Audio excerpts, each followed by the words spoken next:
Okay, today I'm going to make bourbon apple pie for Craig, who is one of my old friends from college. Okay, so here is everything that we need to make the apple pie.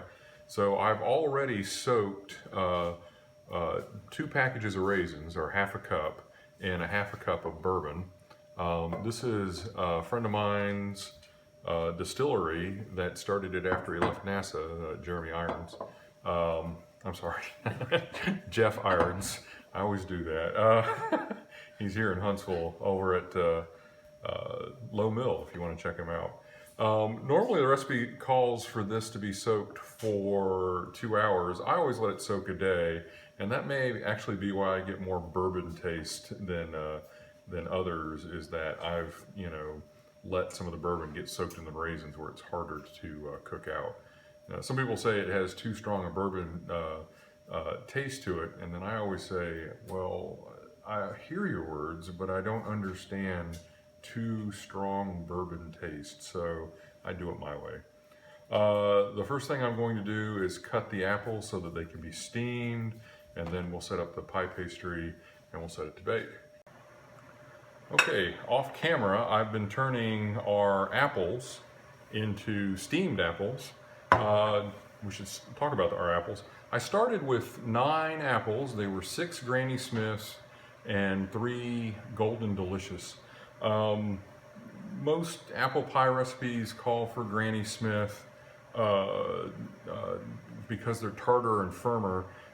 Just to add a little more sweetness, I tend to, and a little variety, I add a few other apples in there. Golden Delicious are a little firmer, I believe, than Red Delicious, so I went with those. Now here is the last set of apples that I'm going to steam, and steaming is a fairly easy process with this steamer right here. I just peel and cut the apples, and then this goes into a just a pot with water that will hold it. And we're steaming these for 10 minutes. And then I'll come back and show you the rest of the recipe.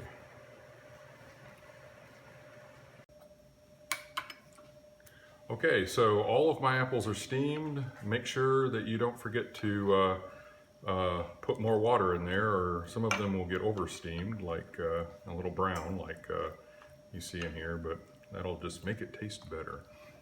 Okay, so we are going to add a tablespoon of flour.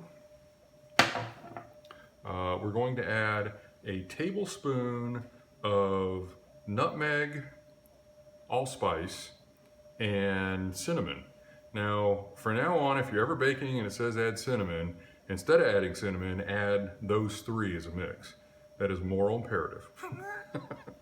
And then, of course, we'll add our raisin mixture with the bourbon. And we'll add 3/4 cup of sugar. So the nutmeg, cinnamon mixture, and allspice came out to a 1.5 teaspoons, and the flour was a tablespoon. So we'll mix all of this up as best we can. What flour? What flour? Yeah. There's flour in it. My producer and or wife is a little confused, but that's okay. So you know it's mixed when all the raisins are spread out evenly.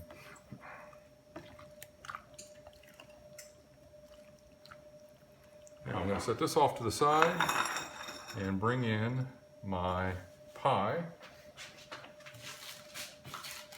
And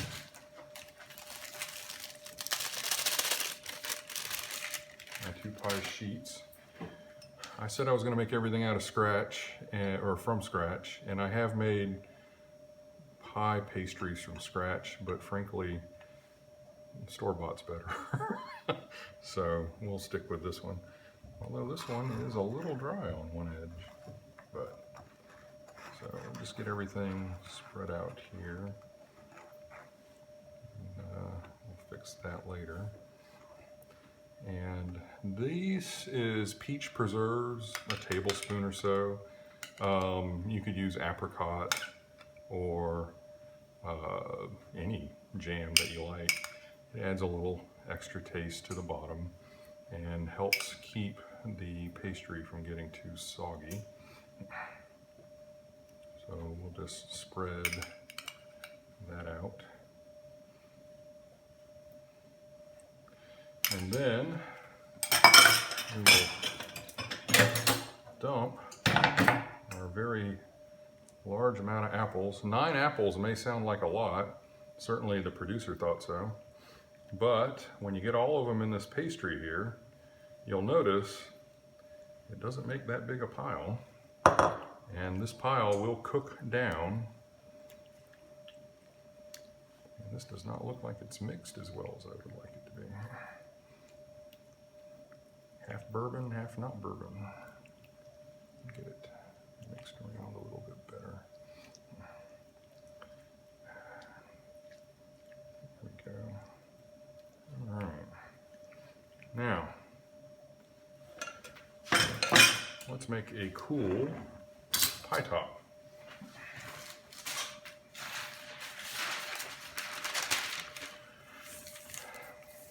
So,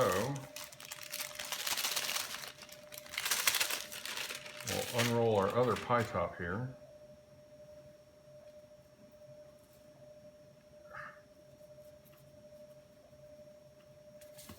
And let's make a waffle grid pie top. So the way we're going to do that is we're going to use either a bread knife or a pizza knife. This being a bread knife, of course. The pizza knife has a roller. And we'll cut them into 1-inch slices.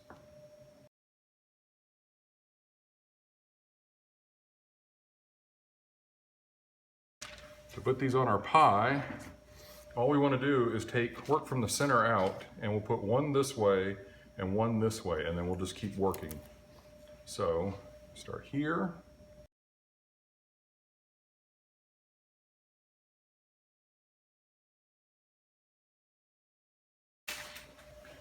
And now we just want to pinch everything together.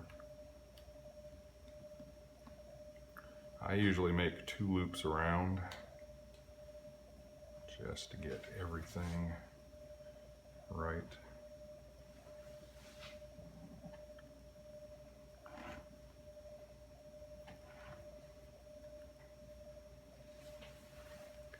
So the second time I'm really trying to mold everything to the side and get it nice and round. There's that part of the pie that got a little dry. We'll give that to the producer. My oven's been preheated to 425 degrees.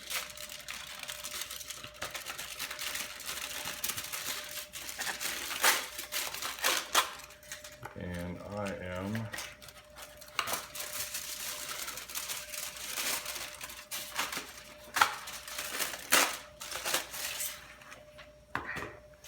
going to shield the edges of the pie crust like so.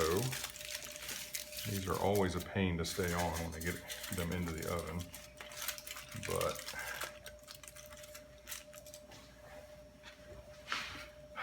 and what I'll do is I'll bake it 15 minutes at 425, take it out, take the aluminum foil off, and bake it for 30 minutes more at 350 degrees. So I'll be back in a few minutes and we'll see how this looks. Okay, it's been in for 15 minutes. I'll peel off all the aluminum foil. And I totally meant to use my pastry brush to cover it with milk. And I totally meant to do it now as opposed to before I put it in the oven, so it doesn't matter. But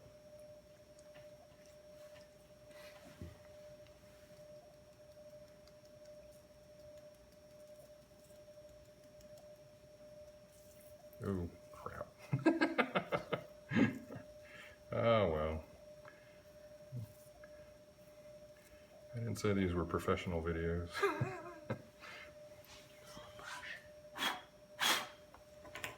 My producer tells me to use the brush. Not just blow on it. Okay. We'll be back in 30 minutes. Okay, we have our pie. 30 minutes at 350, and then I let it rest for about 10 minutes while I was watching The Mandalorian. And let's see what it looks like. Still quite warm.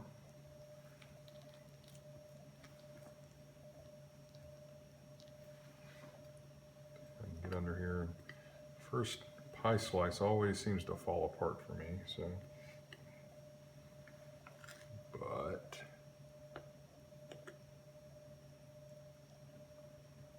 that wasn't too bad. So here we go.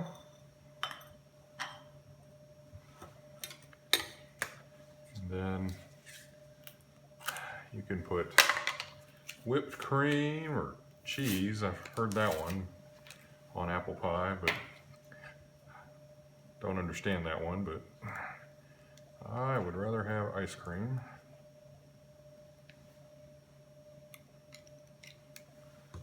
Here we go.